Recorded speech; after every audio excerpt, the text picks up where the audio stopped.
Off top, Notre Dame tried to join the Big Ten twice and was rejected in the 1800s and also rejected again in 1926. Michigan blocked them. Play the music. This is the Domonique Foxworth Show. Welcome to the Domonique Foxworth Show. We back. We got football. I watched college football this weekend. Did you watch any of that game? No. None? No. You weren't excited at all? Florida State? You know, I was a little bit excited, but then I just kept on living my life. Yeah, I was home. Kids was bouncing around, and I had football. And it was a good game. It was a great finish. Yeah, it's an awesome game. You don't care. No, I mean, the thing is like, now these games don't mean anything. They do. They still do. Don't be Just that kidding. guy. I'm just being a troll. Yeah. Yeah. I think it's because you went to a school that doesn't really play football. Oh, no, not at all. So you're not I excited. mean, both of us did. No, you stop the disrespect. The Terps play ball. Yeah. We're a major football school. Burgeoning major football. Burgeoning. Do you want to talk about what we're going to do today? Yeah, why not? All right. We are, when you are listening to this, 10 days away from the start of the NFL season. Woo! We came up with the concept of the 10 storylines that we were most intrigued by heading into the season. And then Domonique wrote them all as burning questions. And then we ended up with 12 of them. So 10 days out from the start of the NFL season, we will be presenting you with our 12 burning storylines heading into the NFL season. This is where your soul as a producer it shines through, because you got to let the people in and tell them the truth. You wanted to do 10 storylines that matter. We agreed upon that. We agreed that we were going to do 10 storylines that matter. And in our conversation where we're trying to put together the storylines, they ended up turning into questions. And multiple times you're like, but these are questions. but these are questions. So what? They're topics to talk about. And so now you're pissy because we're not being all respecting the idea that these are supposed to be storylines, not burning questions. I like it the way it is now. 12 burning storylines 10 days out from the NFL season. My first burning storyline, it's got to be the Chiefs three-peat, right?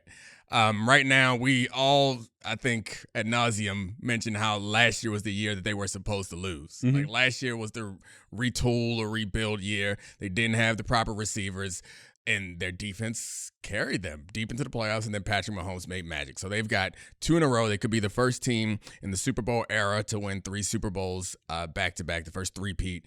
And it looks like they might do it. The major issues that they had on the roster last year, they've answered, I guess, in getting receivers in Hollywood Brown and Xavier Worthy if Hollywood gets healthy. Mm-hmm. They have Brown, Worthy, and, well, Kelsey to the degree that he's healthy. And Rashee Rice if he's not suspended or whenever he gets back out there. So that is a crop of weapons, and I think Xavier Worthy's going to be a monster. Yeah, I mean, it's not just that they got, they got the fastest receiver of all time. Yeah, you remember what they did last time? They had a guy who was kind of quick. Yeah, they broke football. Yeah, and I mean, it cannot be overstated how big of an affront to humanity the wide receiver core was last year. That you had Patrick Mahomes and you trotted out that legion of bums, the legion of bums that the Chiefs trotted out with, and he still won a Super Bowl with. What if their offense is just incredible again? How sick would that be? I mean, that would be fun. I think if you're looking to argue against this team winning another Super Bowl, it's going to be hard to argue against it. But the argument against it is L'Jarius Sneed is gone. Mm-hmm. He's a great player. He's a cornerback, so I have a tremendous amount of respect for him. I would say that this team does not rely on a shutdown corner, and they have Trent McDuffie, who's a really good corner, but they don't have like a man-to-man shutdown corner. So while losing Sneed matters, it's not like if the Jets lost Sauce, where it's like we really do rely on this person to the degree to take away top receivers. So it is going to hurt them some. The other question is tackle. They had issues at tackle last year, but Patrick figured it out. But they still have issues with tackle there. They have Sumatia on the left side and Taylor on the right side, and those are the only weaknesses, I guess, on offense. Here's the reporting here. Uh-oh. At one point during the offseason, I talked to former Chiefs left tackle Mitchell Schwartz. Oh, that's right. And he said that you can actually sort of tell when Mahomes trusts his receivers and his offensive line. And he thought that during the period when the Chiefs offense was struggling significantly in the early middle portion of the season, it was a lack of trust in his protection as much as the receivers. And you could see that in the frustrated decision making, and that over the course of the season, he built chemistry with the protection and knowing what was available from his guys. And you saw that with Rashee Rice sort of exploding towards the end of the season. And it seems like with the tackles, they're going to have to start that process again, but he seems to be someone who can do that at a faster speed than like any quarterback we've ever seen of figuring that stuff out. And they'll have answers, though. That's the thing is it reminds me a little bit of their offensive line is not as bad as the Dolphins' offensive line was when Mike McDaniel first got there, but they'll have answers because they have speed and they have intelligence. So, like, you find ways around it, to set them up. And if the defense is close, they won't be as good as they were last year, where they were the best defense, probably first or second best defense in football. But if their defense can keep it close, that's all anybody ever wants. Yeah. These teams are so close, or talent is so well spread across this league. The teams are so close. If you get to the end of a game and your quarterback's Patrick Mahomes, you feel pretty good about your chances. Certainly, you should. He is inevitable. Can I admit something? Please. I'm a tiny bit intrigued to see Kadarius Toney play running back. Stop it. You said that like 10 shows ago, and I thought you were joking, but you brought it back up, so you're obviously serious. But, like, he'll have less chances to drop the football. To drop a pass. He still has chances to drop the football. Well, to drop a pass. The problem is not him holding on to the ball once he gets it. It's him receiving the football. And it's also him staying healthy. So, like, playing running back is not a position that's conducive to long-term health. I get you. Kadarius Toney highlights, his stop and start is among the best in the league. Oh. So I would like to see what. Producers are telling me he's probably going to get cut by the time this comes out. All right, so never mind. Yeah, I think he probably is going to get cut. Are you ready? What? I also got a note from the producers. It is tough to line up offsides when you're playing running back. All right, you ready for my first burning storyline question? Give it to me. Do you see a massive regression coming for the San Francisco 49ers? This has sort of been whispered about. Like, I know there's a TikTok trend of like, oh, build a Madden team that can even beat the 49ers by having higher ratings, but no solution in the Ayuk situation. He's now out there sort of simping for Commanders social media posts again. Trent Williams doesn't have a contract locked up. The big Purdy extension is looming. McCaffrey and Ricky Pearsall already hurt. Yeah. Christian McCaffrey, when he's on the field, they're sort of the best offense like ever. The mental anguish of being that close to a Super Bowl. And honestly, if Chris Jones doesn't blow up that play, they might win that Super Bowl. They're going to score that touchdown and they're kicking off.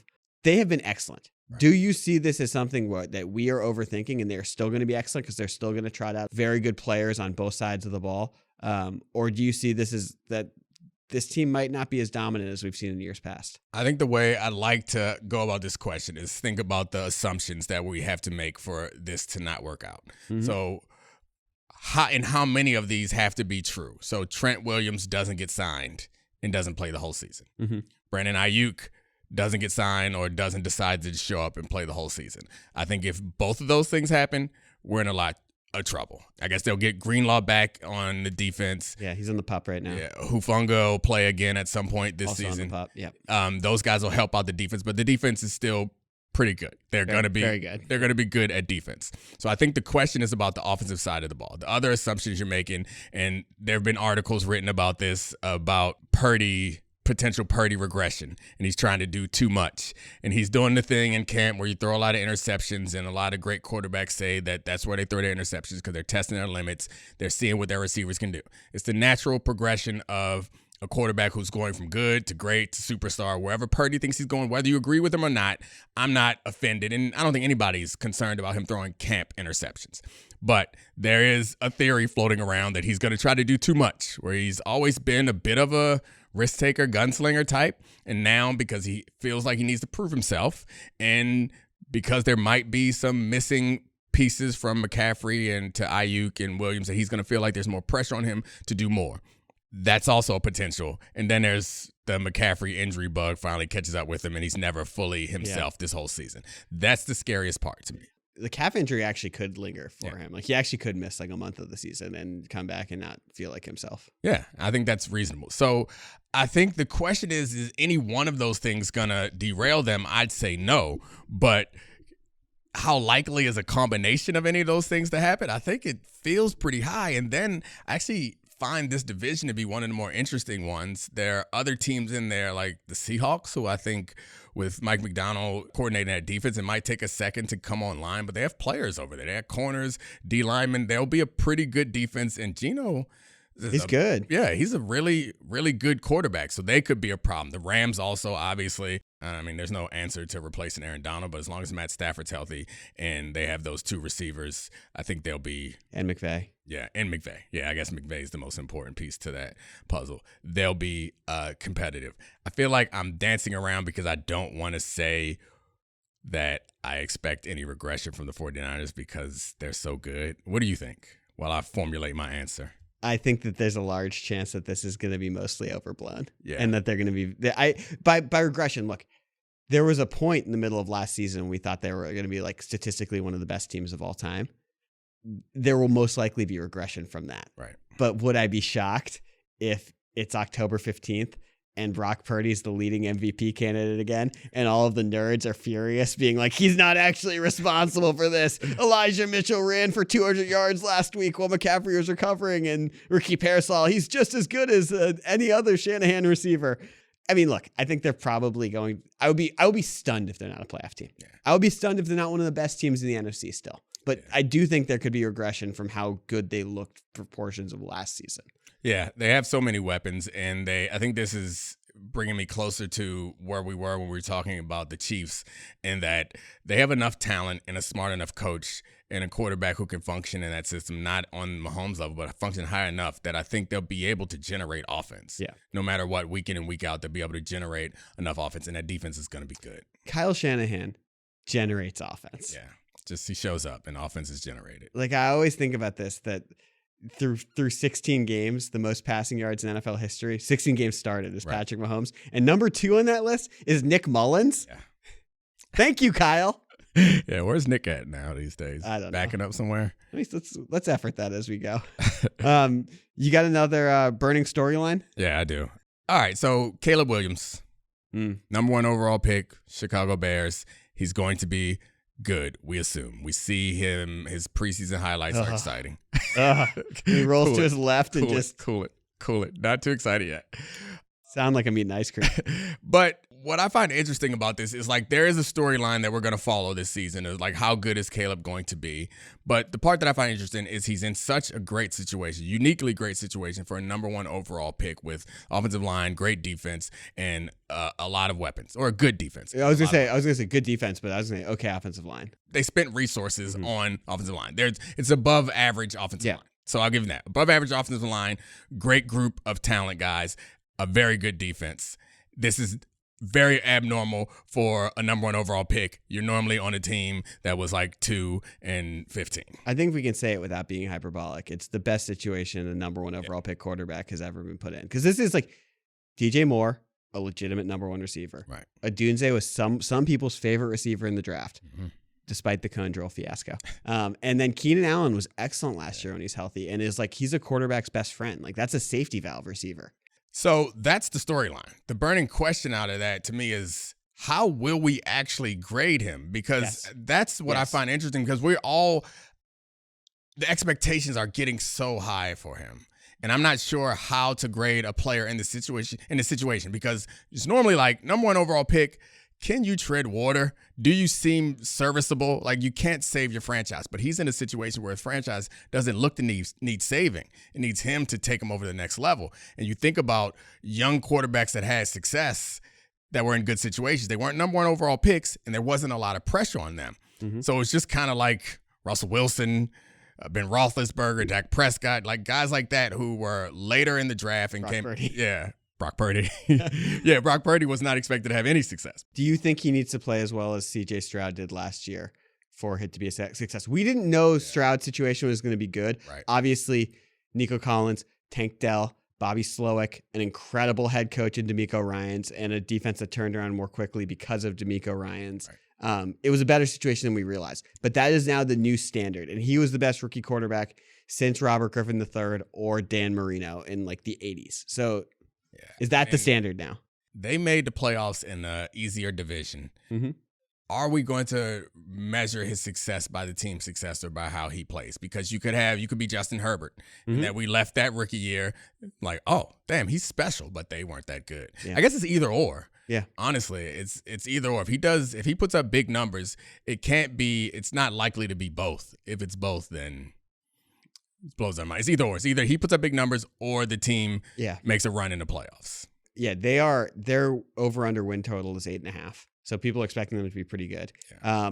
Sheil Kapadia from The Ringer posted a stat that was pretty interesting, that the average first-round pick quarterback when it comes to QBR is around 26th in the NFL. So it's just usually even the top guys that we come out of the season thinking are good, statistically are not that good. Yeah. And that's just the brass tacks, the odds of the situation, the Caleb Williams, Jaden Daniels, Drake May, Bo Nix, Michael Penix Jr., the consortium of them will likely fall in that range. Actually, the more I think about it, I was thinking that it seems like the bar is being raised for him, but I don't know if that's true. I think because the surroundings are good, that they are going to win a few games. And if they're winning games and has a couple highlights here and there, which I think is inevitable that he's going to have some flash. He's going to have some highlights. And he has that. We're going to leave this season talking about him approaching the next level guys, like the way that we talk about Jordan Love right now. I think we'll be talking about him. So, I think it's actually not going to be that hard, assuming that Eberflus, the head coach over there in that team, can put them in position to win enough games. I don't think you really need that much out of him. Quite frankly, I think he's just going to be so good. I hope so. Like, the highlights are so outstanding, and he's so prepared to play quarterback at the NFL level. And some of the things that were frustrating about being out of structure last year at USC, he seems to be such a smart processor of the football of the football game that in an NFL system, I think he'll be able to modulate or learn over the course of the year what he should try and take control of and what he should do within the system. I've been so impressed with his level of comfort, which I feel like is a little bit of a cop-out as far as evaluating him. But that's the thing that's jumped out to me, is like he feels calm and comfortable. And even his scrambles don't seem out of control. They appear to be like well within what he wants to do. So we'll see once he gets the regular season game. Let's not get too hype. I'm looking forward to it, though. All right, what you got? All right, got another burning storyline question. We just talked about the Texans. Right. They are the trendy team, and some people think that they're overvalued because of, some of the nerds have looked back at CJ Stroud's stats and been like, well, maybe he wasn't quite as good on tape as we thought he was during that period at the end of the season when he was so hot. And they traded for Stephon Diggs, who has been a number one receiver in the NFL for a long time and was through the first 8 weeks of last season. Do you think that the Texans are the Chiefs' biggest threat in the AFC? This would be along with Bills, Bengals, Jets, and then the Ravens, who probably were the best team in the AFC last year up until the first quarter of that Chiefs game. Yeah, I'm not going to go with the Texans. I think everything about the Texans that people have been saying is true. Like, I'm excited about them, but it's not so true that they should be the number one threat to the Chiefs. Like, that to me feels a bit lofty. I understand it from, I guess some people are looking at it from a gambling standpoint. There may be value in a pick like that because there's not like a public or a public team like that in. It's the second year. Second year quarterback is normally not the time when you're expecting guys. I guess it is kind of the time when you get, and that's when Roethlisberger won it and Russell Wilson. But it's still in the rookie deal. It's Marino clear. Got to a Super Bowl. Yeah, it's clear that they are. Mahomes got to a play. Yeah, he got to D4 away from winning the Super Bowl. It's not as ridiculous as it sounds. This organization turned around so quickly that there have to be. And they got to keep Slowick. Yeah, they did get to keep Slowick. He didn't take a job last year. I think they're in the mix, but it's not where I would put my money. Like I trust the Ravens. How? Yeah. How? Seriously. Yeah. Like what other than the fact that that's all you were waiting for. That's all you were waiting. I could see your eyes like wanting to ask me the question. So I answered the question before you asked it so you could jump down my throat and say how. I would not bet on them over the Chiefs. Yes. But if we're looking for other teams that could give them a challenge or knock them off, it is the Ravens, in my view. I think that the Bills could do it, but they haven't either, and I think that they have lost more than the Ravens have lost. I think the Bengals obviously could do it, but the big question for the Bengals is how healthy is Joe Burrow, and can he stay healthy? Those are like the two teams that are always at the top outside the Ravens. I think, honestly, the ceiling is probably higher for some of those teams than the Ravens, but I trust that the Ravens will be there more than I do those other teams. So if I were to put you in a thought experiment. Okay, let's do it. It's February. We have just spent a week drinking hurricanes and hand grenades in New Orleans. We've flown back to DC. Me and you are looking at each other. We're never drinking again. And we're sitting here, we're watching the Super Bowl. Would you be more surprised if A, Josh Allen is holding Lombardi Trophy, B, Joe Burrow is holding it, C, CJ Stroud is holding it, or D, Lamar Jackson is holding it? CJ Stroud. That's the number one you'd be surprised by. I think so. Because for me, it's hands down Lamar based on the playoff performance. I'm gonna stick with CJ Stroud. But in that thought exercise, it becomes like a lot dicier based on what we saw in that Chiefs game.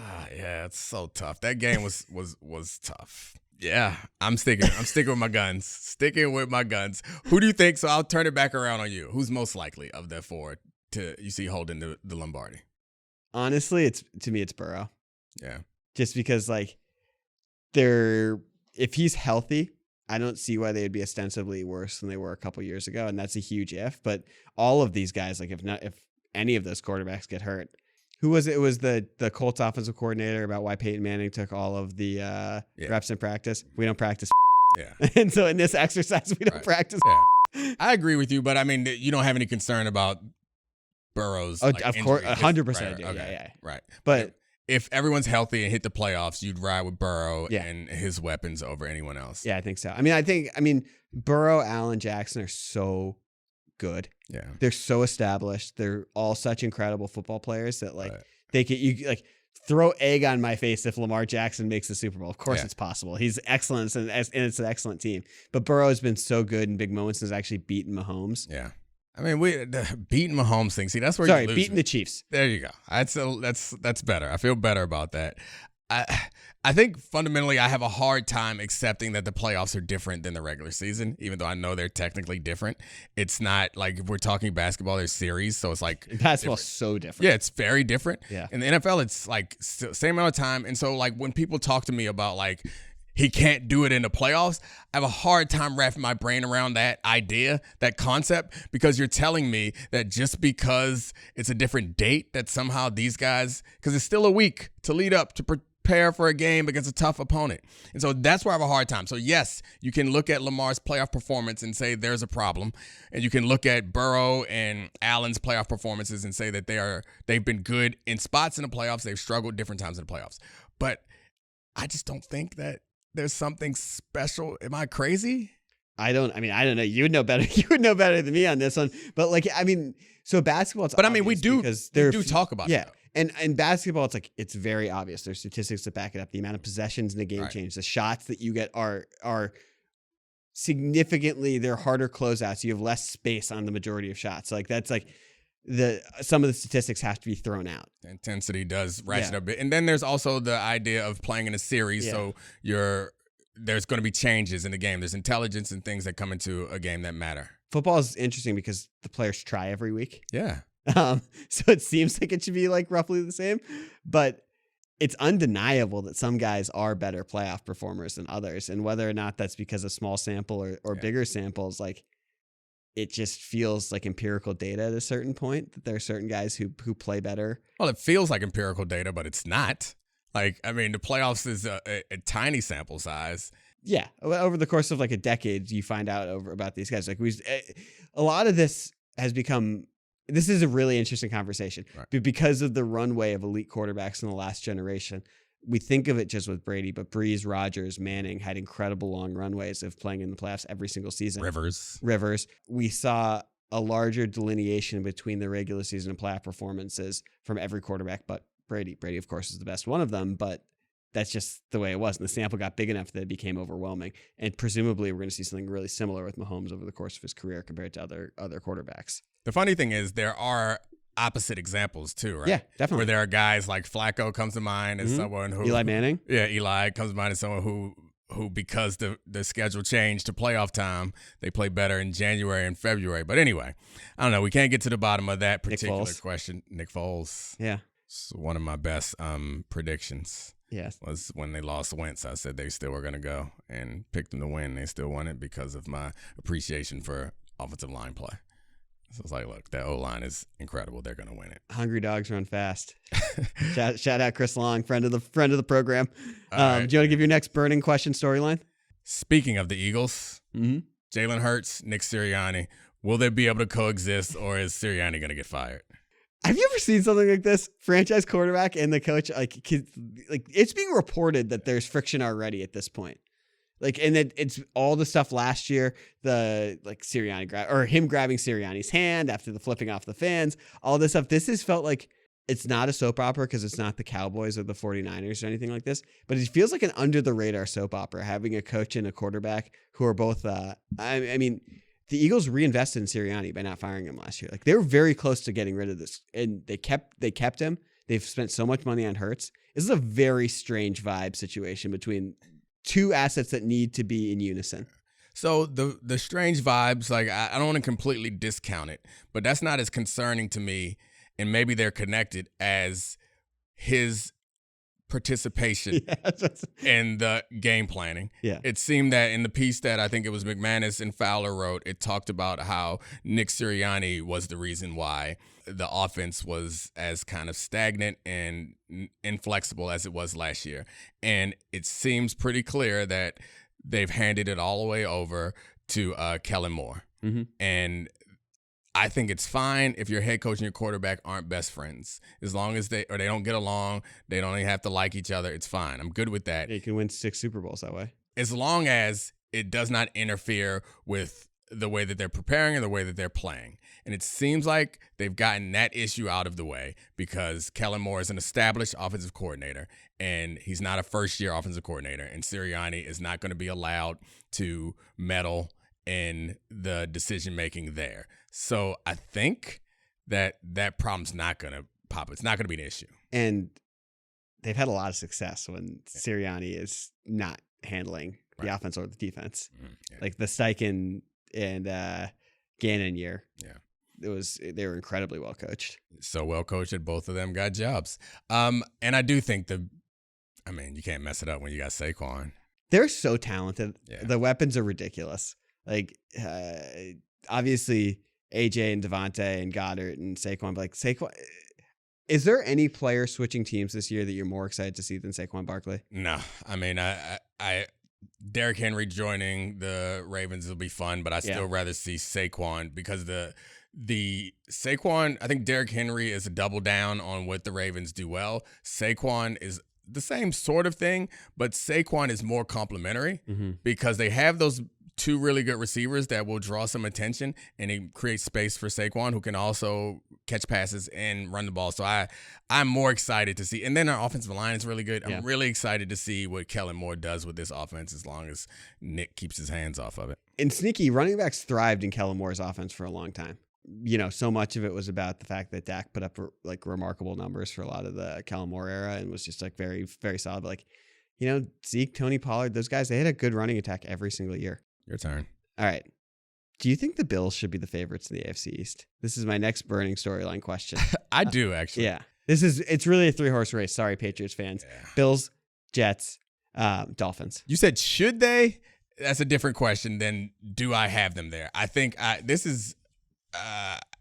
trust this team.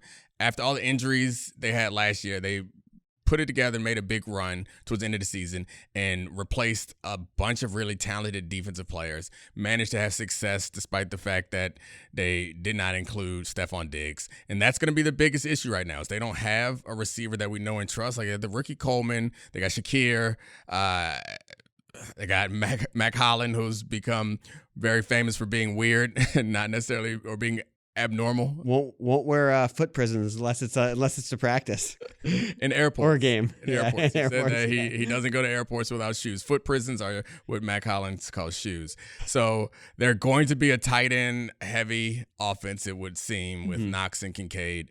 And Josh Allen is probably to run the ball a lot. Also tight end sized. He looks like a tight end or a rush end. So when there's a lot of uncertainty, I go with what I've seen and what I trusted. And that's why I would pick the Bills, but I'm not sure that that's the right answer. The only other, I don't see the Dolphins being better than, but I do think the Jets, if it works out. I was about to say, what if it works out? If it works out, the Jets could be the best team in football. Like if Smith can stay healthy at tackle, or I guess Becton's hurt already, right? Yeah, if Becton could get healthy, who's the other tackle? Morgan Moses can stay healthy. Aaron Rodgers can stay healthy. Breece Hall, Garrett Wilson. Breece Hall, Garrett Wilson. And then defense is sick. Yeah, this could be the best team in football. They easily could be one of the best teams in football. I mean, from a talent standpoint, it's hard to argue. And who knows what version of, I guess, the last time Aaron Rodgers was healthy in Green Bay, it wasn't it wasn't pretty. So I know a lot of people point to how long it's been since we've seen Aaron Rodgers be great, but it doesn't mean that he can't be. Or at least be good. And they're not going to ask him to be great. Like, this is a Breece Hall-centric offense, I would expect. I am fascinated by how Aaron Rodgers is going to play next year. He's 40 years old coming off an Achilles injury, and I think a lot of people have just penciled him in to be the same player. And who am I to say that he won't be? But I'm very interested in seeing it. Yeah. I'm interested in seeing what it looks like. Yeah. It will be hilarious if he sucks. It will be hilarious in a different way of in maximum smugness if they're awesome. Yeah, I mean, it's gonna be hilarious either way. They have a primetime game again to start the season. Like last year, it was really so. This year would be pretty successful if they can get through the first game because they won that game. If you remember, but they lost that quarterback and kind of lost that season. That was such a. The defense, how much you must have felt that the defense slowly quitting as they realized they're going to trot out Zach Wilson every week. They didn't quit; they fought. Yeah, that's a demoralizing feeling. Yeah, you look over and you're like, oh, we don't have a chance, huh? Yeah, they got to win with a kick return. Yeah, I forgot about that. Yeah, that's how they won. Defensive touchdowns and kick returns. Yeah, it was overtime kick return, and and there was like that ridiculous touchdown catch. It's such a terrible pass.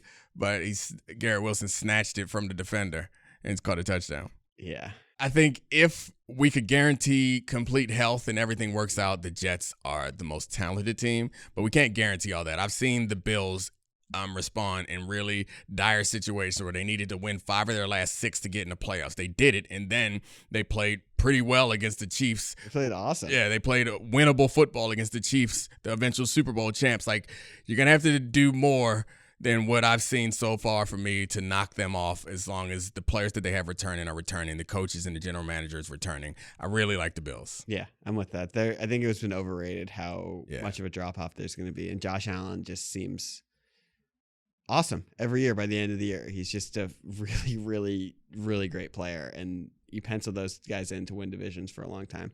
All right, what's your next burning storyline? All right. Are we making too much of the Dallas offseason? Like, is it actually going to impact them as we enter the season? Like, I don't know. My response, answer's always yes. If the question is, are we making too much of Dallas X? Will it impact them? I don't think so. Like, CD's going to show up and play eventually. They're going to be fine. They're not going to be good because they've lost too much, but they're going to be fine. It's not going to be a result of the offseason drama. The Dak Prescott stuff, I actually think that there's a chance that he doesn't come back there, which I think there's a really high chance he doesn't come back there. Sounds nuts to me. Where do you think he would go? Anywhere he wants. Hopefully, if I mean, this is why you hire an agent to do the legal stuff. Hopefully, he's already set it up and they already have a team who's preparing to receive Dak Prescott. I don't know what that team would be, but I'm sure there'd be a lot of teams looking. Like, he's an upgrade over most quarterbacks in football. And it's a team that thinks they can sign him and win the Super Bowl. Yeah, that would be the only reason to bring him on, to sign him and win the Super Bowl. And that's the thing, is like, I think that actually shrinks it, because it's like, I guess who knows how many general managers have the self-awareness to think that they're not a Dak Prescott away, but I imagine that shrinks the list of potential suitors to teams with ready-made rosters. I mean, we're getting way ahead of ourselves to Dak already moving on to another team. I think right now, this particular season, I don't have high expectations for the Cowboys. And I don't, maybe once we get to the end of the season, we'll blame it on the drama of the offseason. But I don't think it's going to be the drama of the offseason if they come up a little short. It's going to be because they've lost offensive linemen and and Dak has 1 foot out the door. And maybe, they aren't as good at managing the cap as seemingly every other team in football because they're now 32nd in cash spent. And it's because they pay people late and don't give signing bonus at the time. So it hasn't worked out for them that they're in cap hell despite having spent the least amount of cash. They do the hard part well. Yeah. Like drafting's the hard part. They do that well. They do the easy part really poorly. You got a good player. Pay him as soon as you possibly can. Here's what I'll say. They've won 36 games in the last 3 years. It's pretty impressive. They win 10 games this year. Are we saying that we overthought it or underthought it? No, I think that would be a successful season for them. 10-7, I think would be. I would say they probably win 9 or 10 games. That's exactly that's where I'm at with them, which is it just feels like such a cop out and middle ground on it. But that's like they're not going to be terrible. I mean, they're good. They got Micah, they got Diggs, they got CD, presumably they got Dak Prescott. They're going to be. They're replacing Dan Quinn with Mike Zimmer, who's another. Yeah, Dan Quinn, very good coach also. Yeah, that was a big issue, was like answers from the second level of their defensive linebackers. So Dan Quinn out and Mike Zimmer in should change their defense with a man corner like Diggs.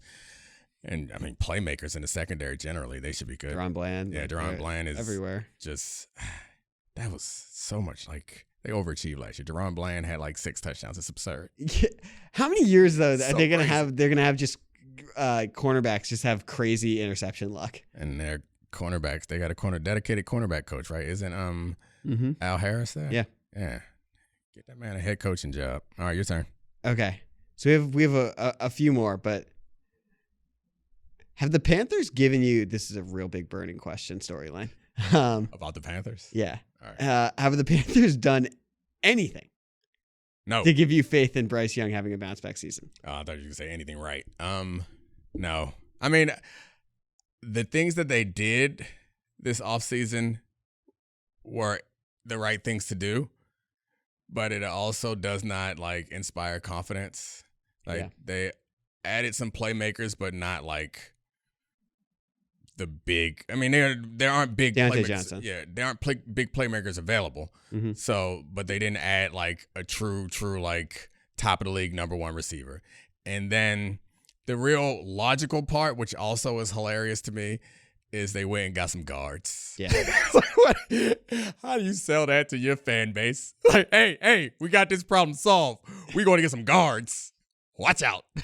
When your quarterback is 5'9", 180 pounds, protecting the middle of the pocket is very important. And that's why I said it's logical. Yeah. Like, I get why you're in your back room and you're like, man, you know how we can fix this problem that we're in now is we have to solidify the middle of this offensive line. Makes perfect sense.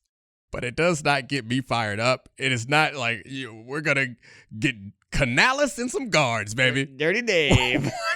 Dave Canales and some guards. That's how we're going to recover from these series of bad decisions and rehab this quarterback. I mean, Dave Canales is the master at writing the book on rehabbing from a series of bad decisions. All right. I don't know. Like, I feel like we should end the show, but we have more burning questions because I don't think it gets better than that. I didn't realize I was setting you up for that one. As I was making fun of you for being too much of a producer, you clearly have grown into the talent because that shit's hilarious. Poor Dave Canales. All right. Who's up? I'm up? You're up. All right. What am I excited about? Burning questions. Oh, I think we got this final question.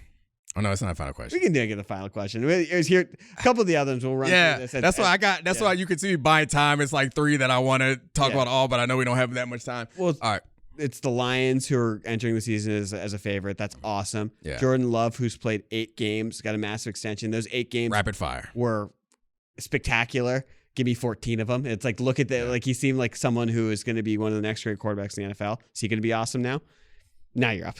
Now you can finish the thing that you want to go. Okay. All right. If you could choose right now any team to win the Super Bowl, which team would you choose? Like, it would make you the happiest or make the season the most fun, most interesting, like anything. Don't worry about, are they capable? Are they talented enough? The team that, and you can't pick team just because you're a fan of the team. Yeah, I was going to say I'll knock out the Commanders. Obviously, I would cry. I would literally cry. I mean, it really comes down to like quarterbacks and coaches. Mm-hmm. You would cry? Oh, definitely. I love it. Please. I would blubber. I hope Jaden Daniels is good because I got to see you cry. A Super Bowl victory. All right. So that aside, so who are the coaches, quarterbacks, teams, cities, players that you would find it most interesting if they won a Super Bowl? Can I give two? All right. I'll give one first, then you can give one, then I'll give a second one. Okay. So the first one would be the Bears. Oh. Seeing a rookie quarterback like rip through the league, and in my hypothetical, what would be the most fun? It's Caleb Williams like emerging as like a prodigy. You still got your DC pride, I see.